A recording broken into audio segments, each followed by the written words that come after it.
Bible Basics Q&A with Professor Pete. Hello again, everybody. Peter Sibilio here, the Bible teacher from Lourdes University. We love your questions at Annunciation Radio, and it's my pleasure to help with some answers. Today's question comes from Liv, who asks, does God ever say, I'm sorry? Yes, Liv, but you won't like the rest of the answer. God basically says, I'm sorry I made them. About us, human beings, just before Noah and the flood. So not what you were looking for, huh? We want what Job wants. He's in pain, he suffers, he feels alone. If God isn't going to fix it, at least God can answer with a hug. But Job doesn't even get a gentle pat on the back. He gets a firm one, a little bit below his back.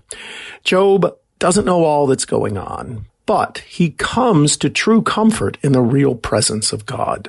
So even when his suffering returns, he can say, I know my Redeemer lives. God is as real as my pain, and God will outlast it. Plus, the sadness God shows over human beings comes from what we have done to his image and what we do to each other.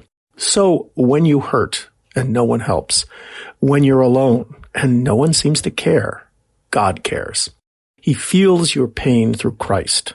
Christ did not deserve to suffer. He did not need to suffer, but he did, so that he can end all suffering someday and suffer right along with you until then.